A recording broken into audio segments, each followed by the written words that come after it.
Did you get did you get our walk-up song? I did not get any walk-up song, but welcome everybody. We are here for our YouTube panel class. We have a star-studded lineup of some panelists here that we're going to be going through a couple questions all about YouTube today. So I know that we already did mild introductions, but now that we have the recording in class officially started, we're going to go back right in the same order that I had said before. So Matt, why don't you go ahead and introduce yourself? Yeah, I'm Matt Lunden. I am in Rehoboth Beach, Delaware. So I've been doing YouTube for my business for about 16 months now, and we'll dive into some more of the numbers and that kind of stuff in a little bit. But yeah, sunny Rehoboth Beach, Delaware is where I'm located. And does the president have a home there? He does, yeah. Oh, fantastic. I didn't know that. Yeah. Okay, awesome. Awesome. All right, Brandon, up to you. What's going on, you guys? I'm Blankenship, outside 40 minutes west of the best city in the world, aka Chicago. Doing YouTube just like Matt for probably about closer to 2 years, inconsistent 2 years, but I'm pretty dialed in now. We'll jump into the numbers. Third year in the business, so open book for everything. Awesome. And then certainly last but not least, Kristina. Hi everyone, my name is Kristina Alexa. I'm out of Las Vegas, Nevada, and I've been doing YouTube consistently for about maybe 8 months now, and I've been on there for real estate for about a year. Perfect. Just real quick, going back in our same order, Matt, how long have you been in the business? How long have you been selling real estate? I got licensed in March of 2019 is when I first got my license, and I worked as an assistant for another agent for the first year, and then decided to go full-time kind of by myself-ish, right smack dab as COVID started. So it worked out really well. And yeah, so March 2019, so about 4 years now. Yeah. 4. And Brandon, do you? Yeah, I've been licensed. I had my license initially first in California in November 2019. Stayed there till about once COVID hit, and I saw a lot of high school friends and college buddies start buying houses. And, I was like, I'm gonna be that guy. And I took a long vacation in Cali, moved back January 2021 to Illinois, and I restarted my business there. So I've just been in the business here in Illinois for going into my third year now. Awesome. Okay, great. And Kristina. My real estate anniversary is the same as family reunion, so it's super fun. My second year just passed 2 weeks ago, last week, I don't know, whenever family reunion happened was my 2-year anniversary. Very good. Okay, awesome. What are you going to do if they change the weekend of family reunion? Well, that's a great question. Fail forward, fail fast. There we go. All right, well, Kristina, we're going to come back to you for this first question. So a little bit of a broad question, and take this whichever way you want. When did you start using YouTube, and what kind of content did you focus on? Or I guess, what is your content style? So just walk me through a little bit of sort of what brought you to YouTube in the first place, and then what have you kind of found is your content that you really like to produce? Yes. So I actually got on YouTube before I even had my real estate license. I just made random videos. If you scroll all the way back to in the very beginning of my YouTube channel, my most viewed video for a long time was a Domino's hot wing mukbang. Fun fact. So it had nothing to do with real estate. It was during the pandemic when like, I don't know if you guys remember when like everything went on sale, like everything in every category went on sale. And I saw this camera I wanted. I've always been into photography and videography, and I was like, this is like $300 off. I'm just gonna get it now. Screw it. And I just started messing around and uploading YouTube videos. So I kind of had my start on YouTube, getting familiar before I even became a real estate agent. I actually wasn't even living in Las Vegas, so I was just doing a lot of like lifestyle stuff. I would obviously film myself eating. My second most viewed video was like a luxury purse haul. I would like film me getting my nails done. So it was definitely like the lifestyle in the beginning. I've done like fashion videos back in the day, if y'all want to go troll me for what I thought was fashion 2 years ago, 3 years ago. And that has definitely stuck with me throughout converting into real estate. We're good. You're good. Okay. That has really that lifestyle aspect of it has definitely stuck with me while getting into real estate and converting my YouTube channel to be more of the audience that's, going to bring me deals, make me money. And I definitely do carry that in every video I film now. While I do, me, Brian and Matt, let's say we're all filming the same video, it's definitely going to be a huge difference between myself if it's like top 5 reasons to move to our own city, I do it in a very lifestyle way. Also very, I would say like a vlog way, as in I'm going to be out and about. I literally have my camera right here because I'm vlogging this right now. Like I will be out and about and say, hey guys, like holding the camera. These are the top 5 reasons to move, rather than just like sitting in front of a background, which is great and everything that, but I definitely like sell the lifestyle of Las Vegas, and I target my audience very much towards young professionals below the ages of 40. I think my ideal client is like 32 years old, and I also handle a lot of Californians, so you know they're very like laid back style. So I definitely have found a match there for like a lifestyle spin onto boring real estate content. Okay, that's awesome. So if I can glean a little bit of a summary in there, you started with sort of that lifestyle-ish before real estate became in the picture, and then it was just more of a translation of sort of the content you were already doing, but just making it a little bit more directed at a new targeted business approach audience. Okay, that's awesome. Exactly. All right, Brandon, we're gonna jump to you next. So same basic question. You know, when did you basically first get on YouTube? I know you guys kind of said that a little bit in your intro here, but just walk me through kind of what brought you to start using it legitimately, and what's your content style been like? Yeah, so I mean, I'm probably gonna like talk over Matt, and Matt's gonna talk over me with a lot of stuff because we're kind of cut from the same cloth when it comes to this YouTube stuff. Matt and I have actually like known each other since we basically first got in the game, and before he was even KW, which is a Facebook group. All you guys in this room, get your pen and pencils out. Real Estate YouTube Mastermind on Facebook, probably one of the best Facebook groups, second to the KW Young Professionals Facebook group, but it's pretty incredible. But what attracted me to that YouTube was just kind of it was just always lead generating for you, right?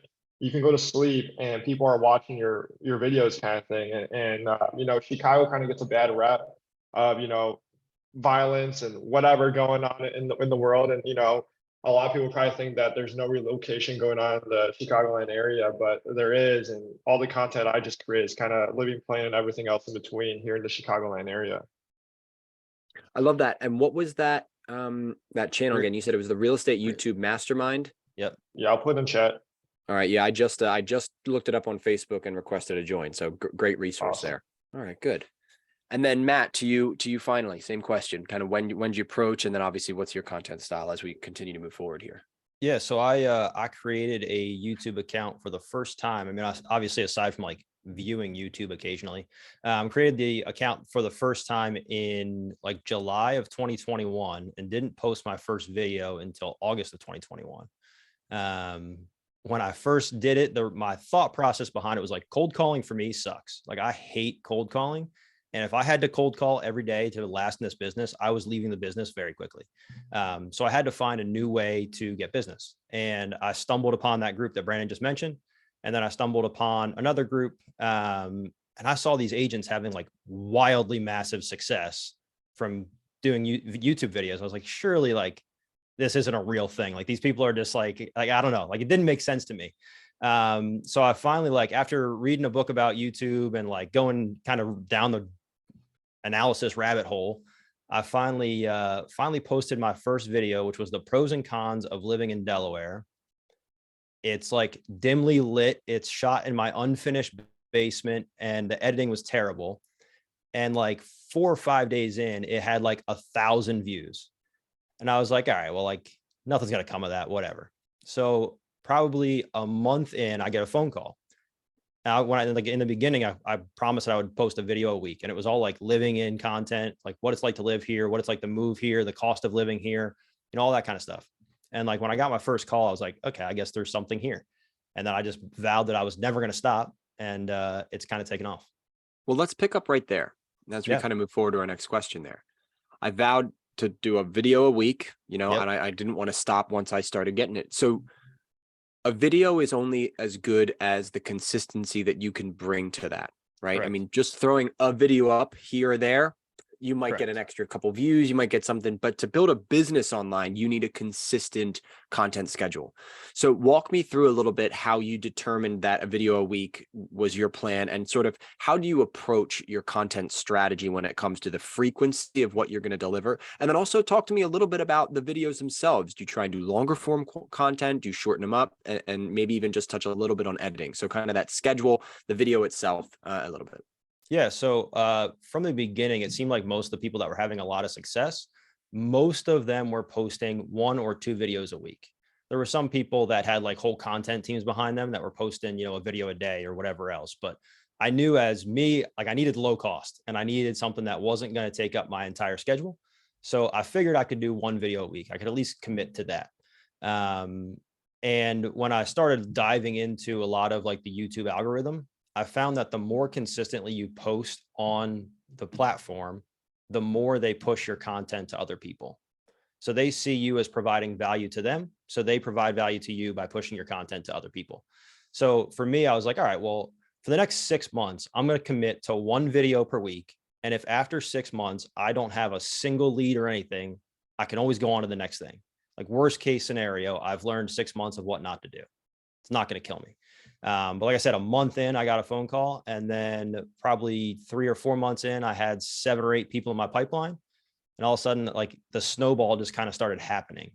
But yeah, I mean, I think most of the people were at a video a week. Now, a lot of people do like a video per week and then a live stream per week, where it gives their viewers a chance to kind of dive in with them. And then the editing side of things, it doesn't have to be complicated. I did most of it on like iMovie for the first long bit of time. Again, I needed cheap. I didn't have a whole bunch of money because I wasn't doing a whole lot of deals because I hated cold calling. So, I mean, I like I said, did it on iMovie. Now I'm in the process of hiring an editor onto my team. So that way I can, pump more regular content out. But it's definitely, it doesn't have to be complicated. A lot of people think you need a big crazy studio, but like Kristina said, she just walks around with her camera in her hand. This right here where I'm sitting is where I film. If you guys can see behind me, I've just got a light on the ground right there. So it's not like it's a wild setup by any means. It's my laptop and then a light behind me. It's nothing crazy. Talk real quick on this, Matt, because I love that that progression. And don't look in the chat. I'm not looking at anything. Okay. All right. Just because there was a question asked and we've gotten some answers, so I'd love to hear yours. What's your ideal length for a video? Yeah. So in the absolute ideal situation, it's got to be at least 8 minutes. Wow. We seem to have a theme here. But don't fill the content with just bullshit to get to 8 minutes. Fair. If the content is not worth 8 minutes, don't just blabber and jabber to get to 8 minutes. And the only reason why it's 8 minutes is because YouTube can put another ad in the middle of the playing. So anything they're mid-roll, like if you're watching a YouTube video and you see one of those ads that plays in the middle of the video, they don't put those in unless the video is 8 minutes long. So anytime you give them the ability to advertise more, they're going to favor your content. Understand the landscape of the platform in which you're trying to distribute your content, and your content will be distributed better. Correct. All right. I like that. And I like your progression. And then Brandon, I want to come to you as we continue to move down here in this conversation, but I like your progression with this, right? From an editing standpoint, start cheap. Yeah. Start super cheap, right? Like just get into the consistency of the habit of it itself. You can add your bells and whistles as you go. You can add and realistically, like everybody's got one of these in your back pocket. The back camera on this thing is just about as good as any major camera out there. I mean, they make commercials on iPhones these days. Like, doesn't have to be hard. Great point. Brandon, all right, let's come to you a little bit. Let's talk a little bit, same conversation, frequency of the videos, how you're kind of coming together to do the video, and then how do you kind of approach your editing as well? Yeah, it's kind of once a week, just kind of like Matt said. I think that's just the best way to go about it, because at the end of the day, shooting the content's the easier part, but the editing's kind of, the more challenging part for a lot of people and myself. But low cost, everything. I mean, I had like no money to start off in the beginning. I mean, the cell phone, a tripod, and a good mic. I think if anything, a mic is what you need. You can get that for like 15 to 20 bucks on Amazon. Because if your quality is bad on video, but your audio is really good, there's a good chance people are just gonna put the video in their pocket or put their phone in their pocket and just listen to the audio. I mean, there's a reason podcasts are so good, because people really just don't care about the video all the time. But yeah, I mean, pretty much the same as Matt, once a week. I would love to post more, and that's kind of what I'm going towards, is posting more and just curating more content. Yeah, but I'm not going to ramble on because Matt covered everything that I would have said as well. I will just add for the once a week thing. It's got to be the same day and the same time every week. So if it's Wednesday at noon, that video is coming out on Wednesday at noon, every single week, if you were watching Grey's Anatomy and all of a sudden Grey's Anatomy was at 9 o'clock on Tuesdays, 3 o'clock on Wednesdays, 4 o'clock on Thursdays, they would not have any audience because people wouldn't know when it was going to air. So you need to build that trust with your audience that the video is coming out at this time. And you might not get views right at that time every day, but they know that it goes live that time every week. That's a great point. Really great point. Okay. So we're finding a couple themes here that really make sense. Kristina, talk to us a little bit. Let's talk frequency of your content, how you kind of approach those videos and the editing. Yes. So I will dive deeper into editing because like I said, I love video, and that's where Matt, Brandon, and I differ a little bit. I love like the actual art of filmmaking. But as far as frequency, I will say this. In the shift, I don't know everyone's market over on the East Coast, but Vegas, like obviously we got it like pretty harshly, right? So back in November, December, October, I was looking at my super dry pipeline and I was like, oh my gosh, what is it? And I was like, you know what? I need to lean into this YouTube thing. So I know Matt and Brandon said they started posting once a week. As with any lead gen, you know, if you want to start getting more appointments, closing more deals, you just have to, you know, up your input to get more output. So I actually challenged myself to upload something every 3 days. So I know that sounds crazy intense, but this is like my one form of lead gen now that I should say my main form of lead gen. So I really wanted it back in the fall to make it my one form of lead gen. So I was pumping out a video every 3 days for the past, let's say, 60 days. And I'm seeing my pipeline now, you know, you don't, get action until 90 days out. I'm seeing my pipeline now for the spring and summer just get so incredibly full. So while Matt and Brandon give the advice of once a week, I think that's absolutely correct and sustainable, and what I will like fall back to once I, am in a place in my business where I want to be. But if you really are here, like you're like, you know what, I'm just going to do it. I'm going to grind it out. I'm tired of this cold calling, open house, all this crap. I just want to make YouTube my thing. I challenged myself to upload once every 3 days, and I was able to do it, and I'm seeing the payoff from it. So that's a challenge I have for you if you really want to, get down with the business. As far as editing, you need to start really basic. Like it can get so incredibly complicated. And as Keller agents, we're taught, like, do not fall to analysis paralysis, which is so incredibly true here. It can get so incredibly complicated. It can get so incredibly expensive. Do not feel the need to pay for anything. I know a lot of people who are closing so many deals are still filming out on their iPhone. I simply choose to invest into like a nicer camera and nicer video editing stuff because I personally like this as a hobby. If someone was lead genning off of going to golf with their buddies 3 times a week, they would also just happen to invest in nicer golf clubs. Not that they need those golf clubs to close the deals, if that makes sense. So for filming, I do use my like Canon camera, but at the same time, sometimes I literally just get annoyed because it's so complicated and I just want to get a video out, and I fall back to filming on my iPhone. But this is the camera that I use, and this is not the camera that I started with. I started with a way more beginner camera than this. This would be, I would say, like intermediate. And like I said, until I started like making money, I started investing in nicer things. And then what I use to edit is, it's a lot.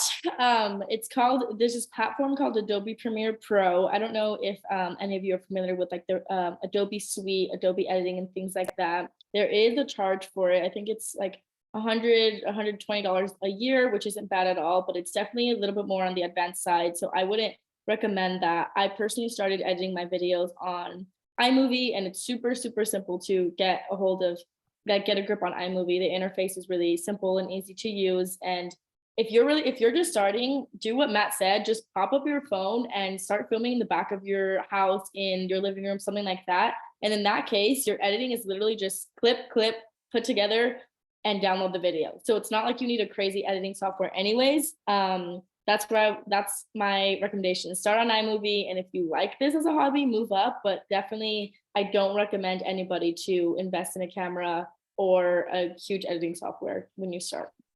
Well, I think you brought up a really good point on the frequency conversation, and it's that, and look, this is for any skill, right? When you learn a new skill, each step of that process takes you a while. because you have to think about it. You have to concern yourself about it. Then you have to execute it. Then you have to review it. And you might take some extra time to review it and analyze it. And then you have to download and put, right? So in the beginning, once a week, I think is a great baseline standard to do. But then, like you said, as you start enjoying it a little bit more, you get your process down a little bit more, you can increase the frequency a little bit more, and you'll start to see that conversion increase, and you'll start to see yourself go out a little bit farther. So let's talk conversion and let's talk call to actions. It's one thing to put a video up. It's another thing to put a video up and do it consistently with enough of a call to action to actually generate business from it, right? Those are two completely different things. So let's go back. I'm going to start with you here, Kristina. We're just going to kind of keep rolling, and we'll go back to Brandon and Matt. Let's talk a little bit about how you extract business from a YouTube channel and from a video. So talk to me maybe about your kind of overall strategy with just how you're trying to acquire these leads from YouTube. And then two, what would you say is one of your stronger ways of maybe a specific call to action or something where you can really try and drive that communication? I love this question. You're a great host. I'm so glad if I was a student here that you asked this question. There's a couple ways to do it. And I would say the most important way is just to keep it natural and don't be a robot, right? On video, it's amazing because it gives us the ability to showcase our wonderful personalities and our, be more human to human, the closest thing to being in person together. What I do is and I'm still experimenting with this now because I wouldn't say it's an art, not a science. And I say it's an art because an art doesn't have, in my opinion, like art doesn't have guaranteed results, where a science, like always, same result. But for YouTube, at least, the art is I will do whatever intro. Hey guys, we're going to talk about, the 7 best restaurants to go to in Las Vegas today. And by the way, and then I include it really quickly. By the way, my name is Kristina Alexa. I'm a full-time real estate agent here. And then I pop my info, my email, and my Instagram on the screen, like over my face in text. I make it super big. And I say, this is my information here. If you're looking to move, please make sure you reach out, pop over to my Instagram. I recently would say the greatest kind of landing page I found is I'm encouraging everyone to hop over to my Instagram page. And that being said, my Instagram is basically like my main landing page. So I do have to realize that whatever I'm asking my audience to go to, whether it's email, another website, or Instagram, that's like another responsibility on me to make sure my Instagram is up to date and I'm pumping out content and I'm pumping out value there and I'm talking about real estate as often as I can there, because I'm directing the audience of YouTube to my Instagram. And I've had the most success. I throw up my email in my Instagram and I've had more success over on Instagram. I get at least 2 DMs a day. Maybe 1 DM for sure a day on Instagram. It's really nice because they're basically seeing I see my Instagram as like my resume, my portfolio, right? So they're basically seeing another kind of layer of my business on Instagram. Like, look at her, she's out, she's working, she's doing these things. And then we start DMing. And then from the DM, I only my rule for myself is exchange maybe 3 or 4 chats on Instagram DM and then set the phone call appointment. So I say, blah, blah, blah, that's great. Where are you moving from? Oh, that's awesome. I actually specialize in relocation. I don't necessarily specialize in relocation. I just tell them that, right? Because they're often moving, if they're on YouTube, they're moving from out of state. I say, I actually specialize in relocation. I would love to hop on the phone with you for 5 minutes. It's tomorrow at boom or boom, a good time, go into that appointment setting script that we all should know. So I think one of the things that we can all take away from this a little bit, and look, a lot of us on this call are cognizant about where we're clicking on the internet. All of us are afraid of clicking on the wrong link, going somewhere, getting something. And I think Instagram is it's a very socially accepted place, right? It's just a place where we all feel very comfortable at. We all understand what DMing is. We all get that. And when I get to that Instagram, I can vet you again, like you said, on the content that you already provide. And I think you're right. Don't drive them to a landing page that you haven't updated in 3 years, whether it be an Instagram page, whether it be a landing website, whatever, but make sure that's current. I think that's great. Brandon, let's jump to you here a little bit. Let's talk about your call to action. Let's talk about how you convert the business. So talk us through a little bit of your, again, overall strategy and kind of what you really like and find as your superpower with that. Yeah, so my content's kind of evolved, especially with the call to action. I think a big thing right now with YouTube and just any sort of video content is that you want to provide people with value like right away, right? You want to give them deposit, and then you can withdraw, aka giving out your call to action. So, I mean, beginning of time, I mean, Matt can attest to this too. A lot of people just used to start the videos about like, hey, I'm Brandon Blankenship. I'm going to talk about XYZ things to do here in Chicago. Now you really have to capture them. And then literally my only call to action is, hey, my name is, or welcome back and welcome to the channel. My name is Brandon. I make videos, living, playing, and everything else in between here in the Chicagoland area. And if you're thinking about making a move, whether it be next month or next year, give me a call. My team, because it's usually an influx of leads, and I try to go branch out really big in the Chicagoland area to capture those leads that necessarily don't work, but I can just refer them out to make, just get a referral fee there. So I'm saying my team and I'd be absolutely honored to help you guys out. We have a ton of people relocate to the area, call, text, shoot me an email, information down below in the description, then you go right into the video, right? So my content's involved. It's either I'm hitting them with that call to action to give me a call or an email, or I hit them with the call to action and say, hey, if you like this content, subscribe, drop a comment, and leave a like, because I'll tell YouTube I'm doing a great job of making this video kind of thing and keep it rolling over there. But before I even do any of that call to action in my videos, I'm hooking them first. Like you have to hook them, because if you just hit them with the ask with the call to action, they're probably going to click off the video. So, all right, I did have a question chambered, but you brought it up, so I want to address that. We all know about, you have 8 seconds to capture. If you don't get them in the first 3 seconds, you've lost them. There are so many videos that you look on the internet and you hear somebody, and the first 26 seconds of the video is them introducing themselves. Sometimes, going through some stuff, and sometimes they can lose viewerships. So I'd love to hear from you guys, just all three of you real quick on this. And then I want to jump to Matt for his final answer on this, but talk to me about that. Talk to me about that very beginning of the video. Why is that so important? And what do you do to make sure that that first little beginning of the video is there to capture the attention and keep them? And then, like you said, deposit, withdraw with the call to action. But talk to me about those first maybe 15 to 30 seconds of the video and why it's important. I would say, go ahead. I was gonna say, I started because like I said, I dove nerded out on YouTube and all the agents that were performing on YouTube. And I found they all had a very similar cadence as to how their video went. So every single one of them that was highly successful, there was a framework that they were following that I ended up just following. A lot of that is just like Brandon said, it's like, something about the area. Hey, today we're going to be talking about the 5 reasons why you shouldn't move to this area. And then you give them a little bit of a snippet. And then you say, oh, by the way, before we dive into the content, my name is Matt Lunden. I'm a local real estate agent here in the area. If you guys are considering buying or selling real estate here in coastal Delaware, I would love to help you guys. All my information is down below. Now let's get back into it. So it doesn't have to be a big call to action, but as soon as you just let them know that, who you are and just slide in there that you're a real estate agent, you're not really begging them for anything. And YouTube is a research platform. People go there to learn things. That's why it's YouTube University. If you want to figure out how to change a motor in a car, you go on YouTube. So I found that a lot of my viewers are watching on their TVs in their living room. So they're doing it intentionally. So if they're doing that, it means they're going to reach out to whoever they see on there. So if you just make that snippet quick, because they want the information. They don't really care who you are. They want the information. So you need to just throw it in there quickly and then get back to the content. Yeah, I think that's a great idea. And Brandon and Kristina, do you guys have a thought on that as well? Or do you kind of agree with Matt? I agree. Agreed. Okay. So Matt, I think that's a good point, right? And for all of us, going to be making our first videos this week. I'm sure everybody on the call will be. But remember that, right? When you have the title of the video, they've clicked on the title of your video, maybe with the GIF on the front. And I kind of want to talk about that too, or the clip art that's right there. You give them, hey, here's what we're going to be giving you. Here's the content, real quick aside, and then into the long form. I think that's a really good replicatable process for everybody else to use too. So Matt, let's kind of talk to you here real quick on this last bit. Let's talk conversion. Yeah. So again, same thing, overall strategy and what's been working for you. Yeah. So kind of like I just said, so I give you a little bit of a piece of the video. And then, like I said, I dive into, if you're just tuning into my content for the very first time, my name is Matt Lunden. I'm a local real estate agent here in coastal Delaware. I put out content each and every week discussing what it's like to live, eat, breathe, sleep, and play right here in coastal Delaware. If that's something that you want to see some more of, just do me a favor, hit the subscribe button down below.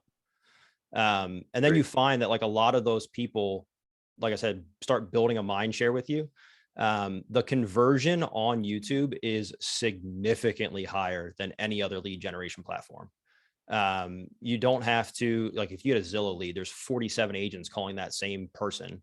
or if you get a Facebook lead that they've just clicked their information, half the information is not even their real information.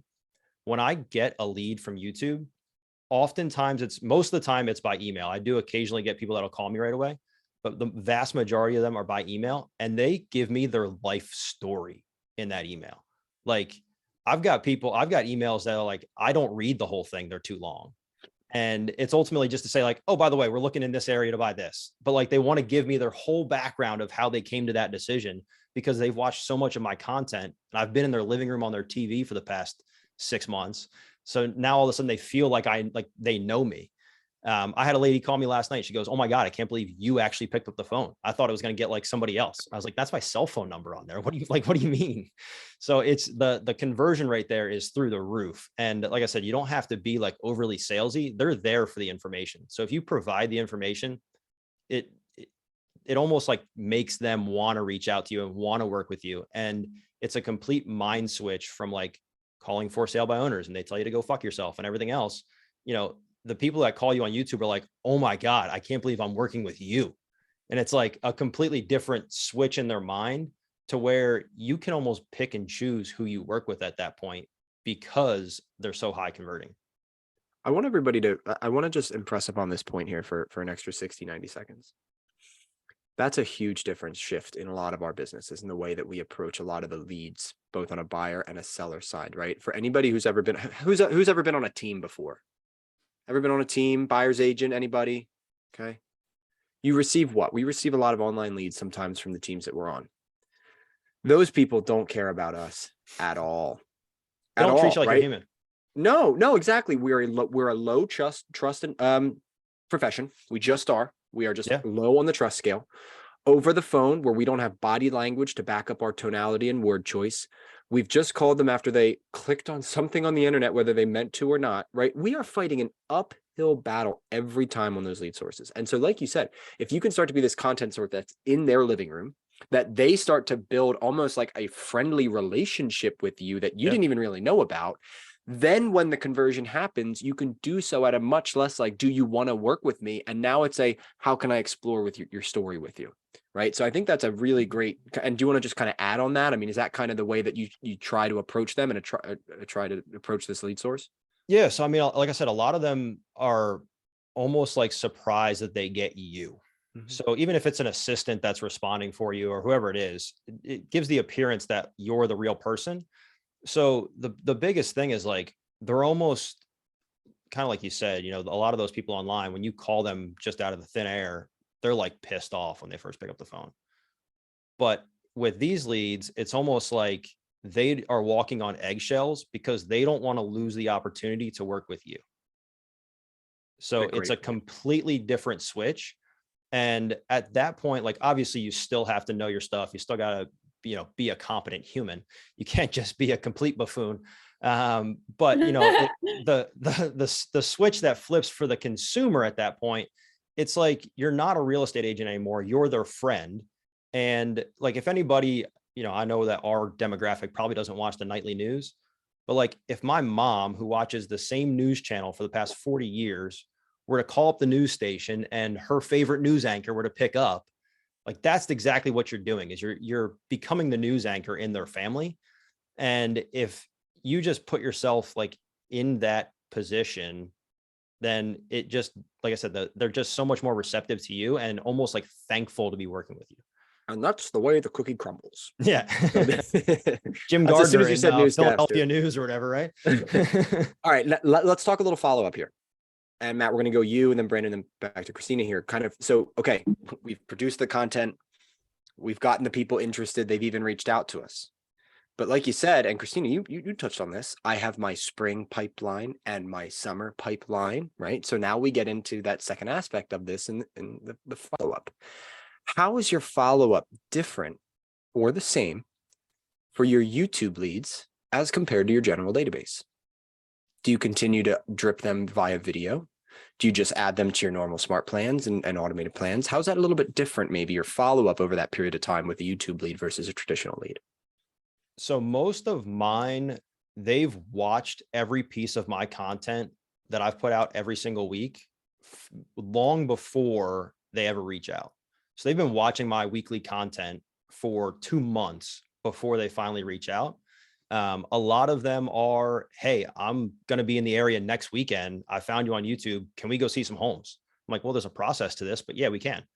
And then there's some of them that call you and say, hey, I found you on YouTube. I'm not really sure if I'm relocating to your area or not. Me and the wife have been kicking it around, but this is a question we had. And so for those people, I just take them, I put them on my monthly newsletter, and then I just check in with them occasionally. So they don't get anything, like it's not like a crazy system or anything. I just try and stay in front of them, but I know that my YouTube channel is doing the work for me. So if they've already watched 5, 6 of my videos, they're probably a subscriber, and they're going to see every single week when that new video comes out. Oh, there's a new video. So like I've got a client under contract right now, and he's like, yeah, we still watch every single video. And I'm like, great, I appreciate it. I'm like, thanks. But yeah, I mean, I think that it's just, it's like a different mindset that you need around it. And it just works. I know. That consistency of the content itself is the follow-up, basically. Yeah, exactly. There's just been you're in I know about you and I didn't know about you, but my content stream still does the same thing. I love that. I mean, it prospects 24/7. You can't go door knocking at 3 a.m., but somebody can be scrolling YouTube at 3 a.m. and they're watching your videos. Absolutely. All right, Brandon, how about you? Let's talk a little bit on the follow-up side of things. Same question. Is it a little bit different, your follow-up with these leads, or is it a similar process? It's pretty much similar. I know I was talking to Matt the other day kind of about like smart plans to build them out. And there's actually some cool smart plans on command with YouTube and stuff like that. And it's just really curating your content towards like what is to do around here in the Chicago or like wherever area that you're servicing. Like have an email for 1 month for like, oh, here are all the great breweries. Next month, here are all the great parks. Next month is like, here, if you need more information on the school. Because a lot of my clients that I have found that relocate from YouTube is, typically have kids and schools are important to them. But I mean, at the end of the day, like Matt was saying, I mean, you really don't have to close these people. I mean, they're binge watching all your videos and like they're already interviewing right there. So when they call you, it's like it's easy and they're referencing like little nuances that you say in your videos all the time. So yeah, I mean it's pretty relaxed and everything like that. A lot of my leads are typically 6 months or less out. No real long-term realtors besides the one I'm working right now, but yeah, no, it's pretty much the same for the most part, I would say. Awesome. Thanks, Brandon. And Kristina, final question for you. Same thing. Yeah, I would have to agree. It's if you're not on YouTube, like what are you doing? Because the follow-up is like a piece of cake, and especially for me because I cycle them to my Instagram and I like have it in my mind. I always have to have a story up every 2 hours no matter what. That's another kind of follow-up drip if you have them on Instagram. But if not, if your Instagram isn't that, where it needs to be, maybe that's going to be your Facebook. I know they haven't had a chance to talk about it, but Matt has like a Facebook group for his community, his subscribers. So for me, the way I see YouTube is that I'm building my community, right? So I am giving my community another platform, my Instagram or Facebook or whatever you want to do for your people, to go and chat at. That's my Instagram. So I will make sure that I'm posting stories every day. And I do, I write them down, I put them in my command. I forget every other month to send out my newsletter because I'm a solo agent. Okay, I'm just gonna admit that. And I just make sure that I'm posting my stories on Instagram. And then sometimes I will send it to them, but rarely, like I really do not have to do that because they follow up with me. And believe it or not, believe what we're saying or not, they literally are like, okay, thank you so much. That's so awesome.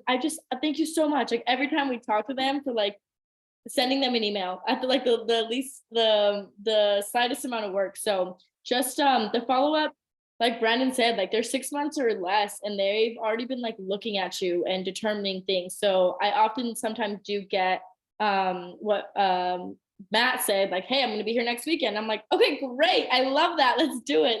It's a piece of cake. So I know this sounds too good to be true, but just try it out and let us know after like 3 to 6 months where you guys are at with your business.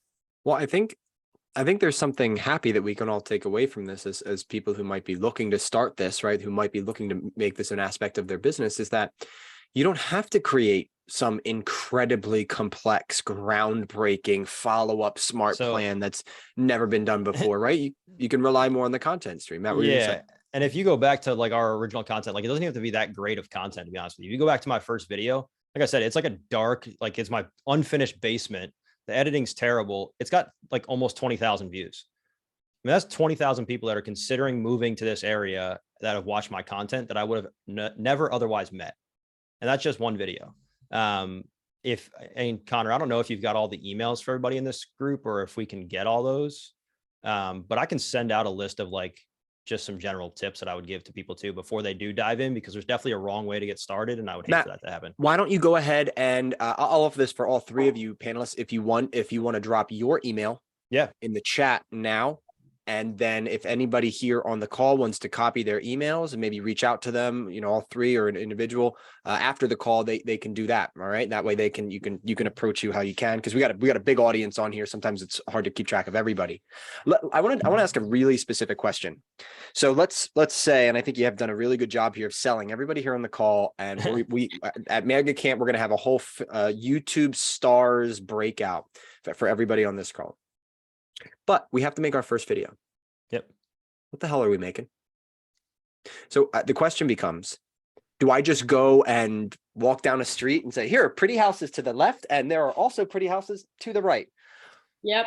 Or are we taking advantage of some programs that you use to find maybe popular titles, search words, content, right? Struck like that. So talk me a little bit about through why you make the videos you do, the titles that you apply to them, and kind of how you approach that process there.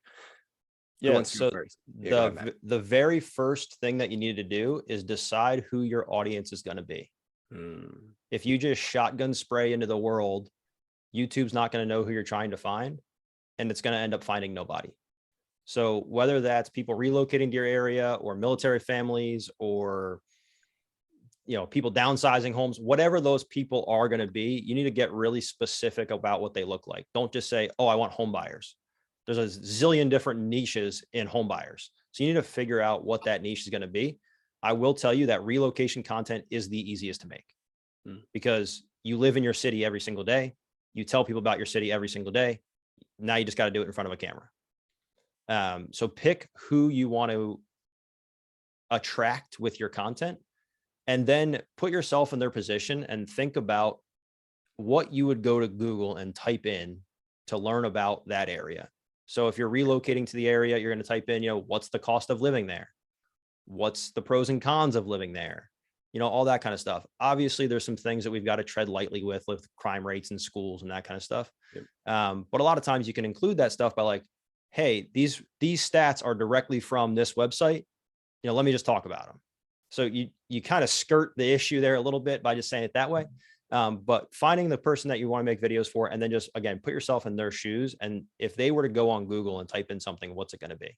Great. And that's the content that you need to make, and the titles of the videos that you need to make, because Google owns YouTube. So they're going to drive all that traffic directly towards your video. If you're the only person that made a what's the cost of living in Chicago video, you're going to get a whole lot of traffic from Google. It's tough to rank for those big titles. So if you're in a major, market, I'm not sure who else is on this call right now, but if you get like in a major market like Kristina in Las Vegas, Las Vegas is a major city, obviously. If she starts in making content in Las Vegas, it may be hard to rank with that content. But if she starts with the perimeter cities and starts to build traction there and build a following there, and then she can kind of go into the bigger pond and start doing that Las Vegas content, because now she's already built up the traction with YouTube, and YouTube sees people watching her videos. It just makes it a lot easier to break into the market that way. Great point, Matt. Great point. All right, Brandon and Kristina, how do you guys kind of go about your title creation and when the video, you're thinking of a video, what do you want to make? How do you go about that? Ladies first? Okay. Brandon, you were muted, but yeah, Kristina, go ahead. So everything Matt said, I completely agree with.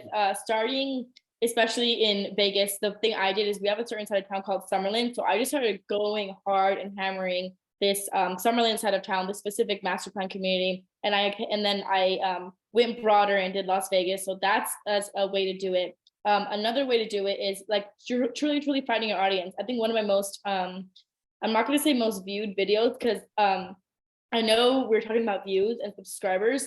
I will say this, and I know the boys will back me up, that doesn't matter. You could literally have a channel with 10 subscribers and still be getting deals because they just don't subscribe, or they just like one view was going to get you 2 deals that you don't even know about. So my most viewed video one of the most viewed, but again, that doesn't really matter. The views really don't matter. Is something living in Las Vegas or moving to Las Vegas in your 20s and 30s, where to hang out as a young person.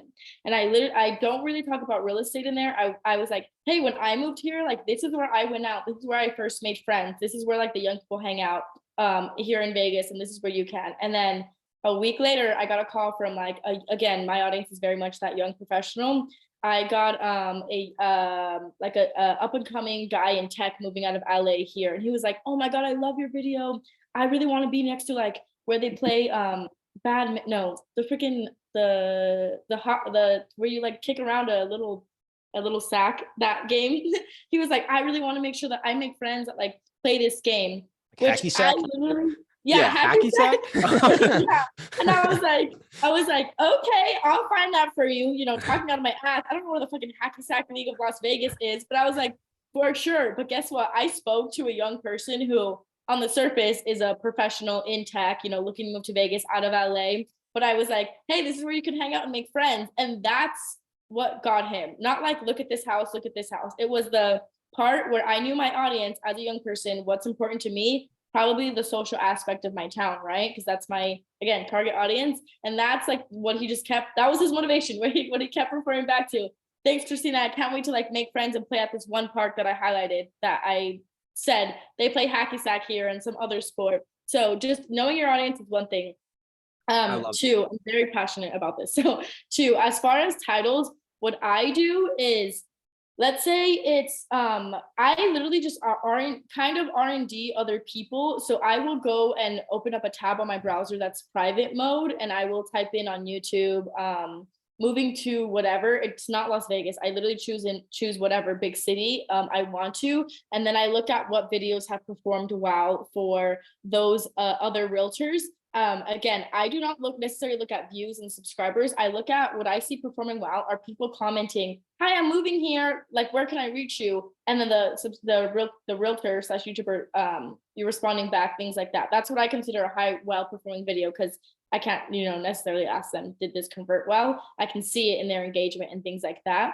I will then take that title and then put it in my market, blah, blah, blah, Vegas, and I will see what comes up. Again, this is all in a private browser, because if you're on your own browser publicly, YouTube's going to, try to serve you up content that it thinks you like. I personally don't watch real estate videos. I watch makeup and hair and food videos, so it doesn't make any sense. That's why I have to do it on a private browser. And then what I do for, I'm going to creep a little bit into thumbnails, is I will see like, okay, cool, I have my title, that's great. And also I strongly believe that you should start with your title before you make a video. Always start with the title. And I have a really good outline. If anybody wants it, just send me a DM on Instagram and I'll send you my outline. Sending you to my Instagram, see what I did there? I then take that title and I compare the top 5 thumbnails to see what they look like. If I see that everybody has a blue or a purple background with red or white font against it, and it's their head, guess what? I'm not doing that, because I don't want to be lost in that top 5 of the search that comes up on YouTube. I'm going to do a white background or a really, really pretty like skylight background of Vegas, because no one else is using that. And I'm not going to include my face as big. I'm going to include something else. I'm going to make myself stand out of that top 5 search, because it's, the thumbnail and the title are a whole art of its own, but that's just the surface level. And I hope you guys understood what I'm doing there. Just trying to stand out on that search. Yeah, I love the differentiation that you are intentionally looking for as you go to create it. And I think the private browser is pretty good. The little, like an incognito browser, basically, as you go to kind of search some of that stuff. Yeah, good call. All right, so we have 8 minutes left. Brandon, I want to get your comment here real quick on titles and that. And then I have one final question as we are exiting. So go ahead, Brandon. Yeah, I mean, I agree with Bell. Just Cliff Notes version, just R&D everything. And, at the end of the day, put yourself in the consumer's shoes. And if I was moving to Delaware, if I was moving to Florida, wherever, I mean, what are the first things that you're going to be searching? So think like a consumer for sure when you're creating content. Yeah, and there are websites out there where you can basically ask what are the most commonly used YouTube titles and things like that. There are some pretty decent frameworks you can use. There's a great extension it's only on Chrome browser, so if you don't have Chrome, you're gonna have to go download that. There's an extension called Keywords Everywhere, And the way Keywords Everywhere works is if you type in something on either Google or another website, it's going to pop up like a little panel on the right-hand side. It's going to tell you how many times that was searched, how competitive it is to get into that search topic. And then just below it, it gives you people also searched for, and then it gives you a list of things. So if you type in like your city and then see people also search for best foods in the city or best this in the city, it's going to give you 10 topics right there. Yeah, that's a great point. That's a great point. It really helps you try and crowdsource this.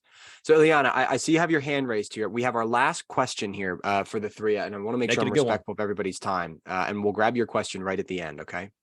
So here's a question for all three of you guys.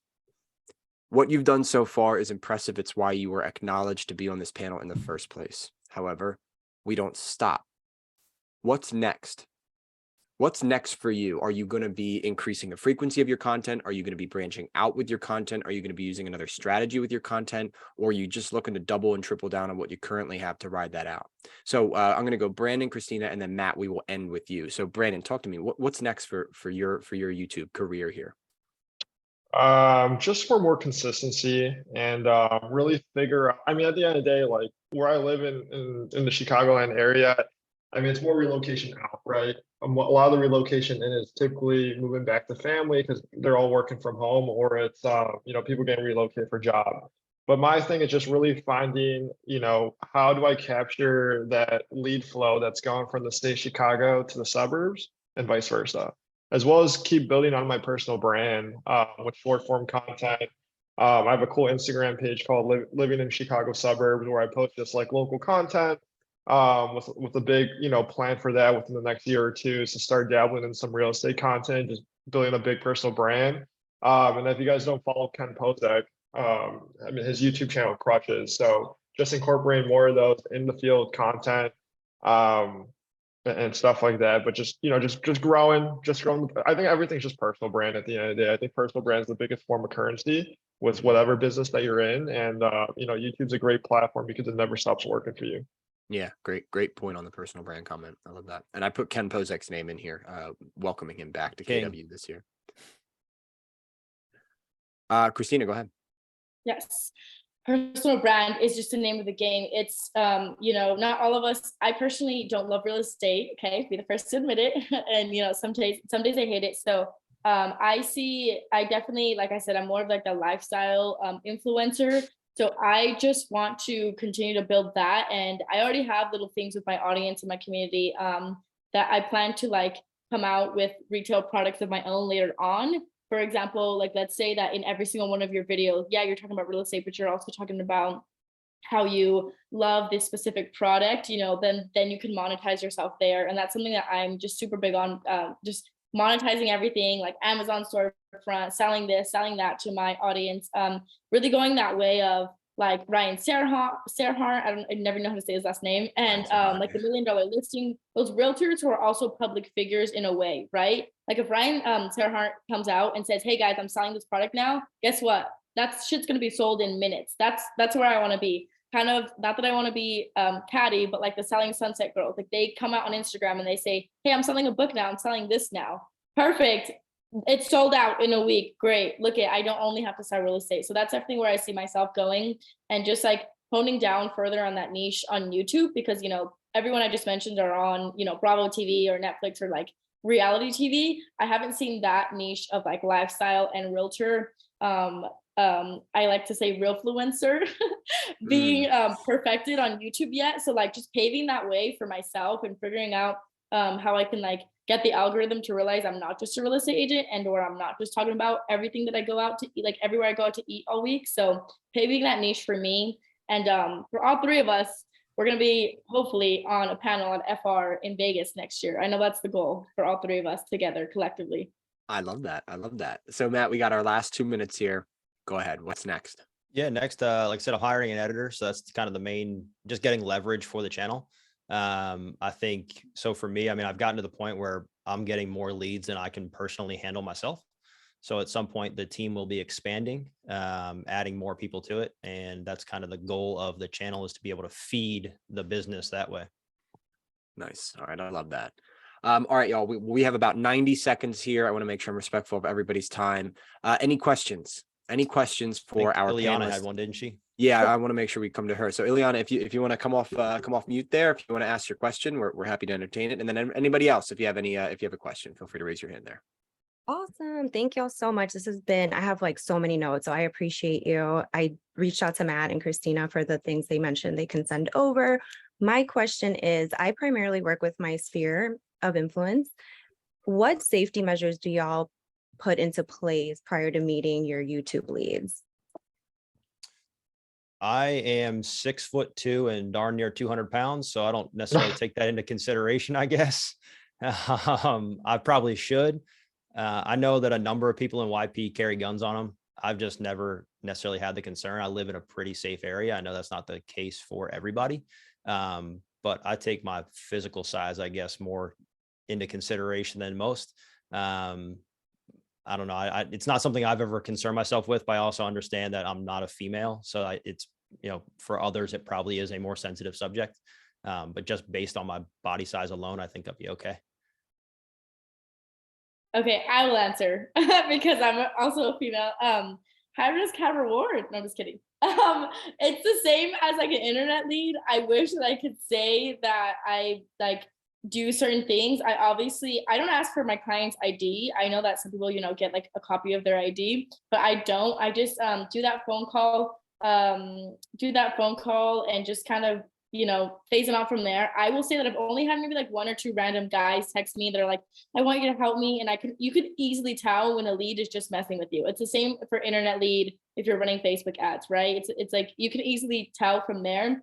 Also like with relocation, I've closed deals off of like FaceTime alone, so I haven't had to worry about that.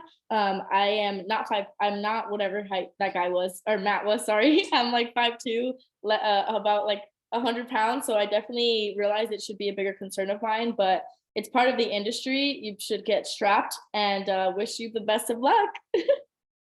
I think one thing to consider too is that a lot of these YouTube leads, I talk to them on the phone 15 or 20 times before I ever meet them in person.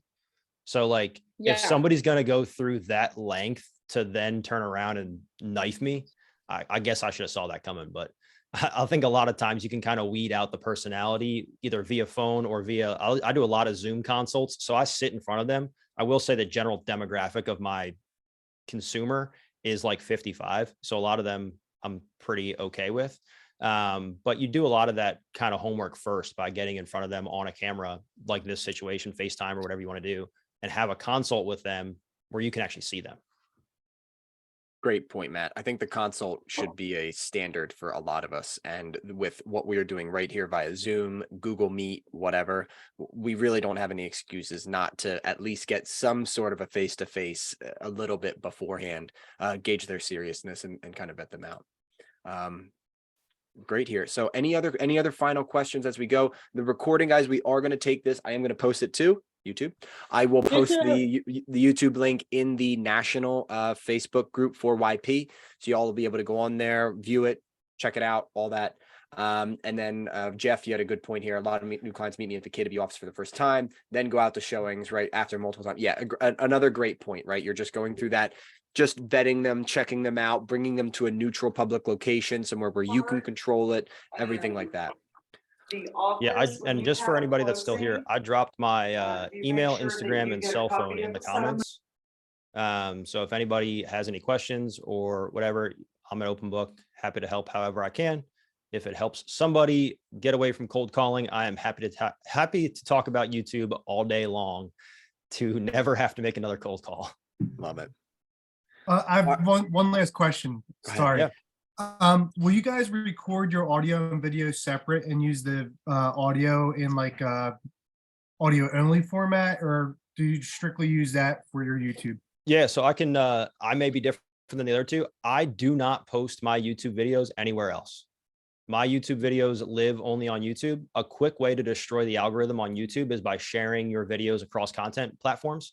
So if you take your link from YouTube and then share it on Instagram and then share it on Facebook, you got friends, family, agents, all that kind of stuff that are going to click on your content just to see what Connor's up to. Oh, look, Connor put out a video. Let me just click on it and see what he's doing. They're going to watch 3 seconds of it and then they're going to click off. And that's going to tell YouTube that you're designing terrible content. And then it's not going to put your content out to other people. So when you make YouTube videos, you can have somebody, or you can do it yourself, splice it into reels to where like you would post that content onto a short form platform. But I would not link the videos to other platforms directly, because you've got a lot of people, your mom and grandma are going to watch 18 seconds of your video. They're not the person that you're trying to attract. While you may love them, they're not your client. So you want YouTube to find the person that you are trying to attract. So you do that by just posting the content on YouTube and then just letting it do its thing and just letting it live there. There's going to be some times where you post a video and it gets like 5 views, and it's going to suck. It's going to hurt your ego a little bit, but just know that you get better with time. Yeah, and to Matt's thing real quick, I mean, YouTube's the one platform where you just delay gratification. Like seriously, like just don't post it anywhere, Instagram, Facebook, or anything like that, because like Matt said, they click on it, exit off in 3 seconds, you're destroyed. And I think you know, with realtors, ego is a huge thing for us, whether it be awards or doing one thing right. And I see a lot of people that shoot YouTube and, you know, share their video and then they never post a video again. Like there's no reason to do that. Don't share on Instagram, don't share on Facebook. I mean, if you want to use that real estate YouTube mastermind Facebook, and if you're going to share your video, download it as an MP4 and share it like that. Like don't share the actual link. Yeah, and I think that's a good one to end on here.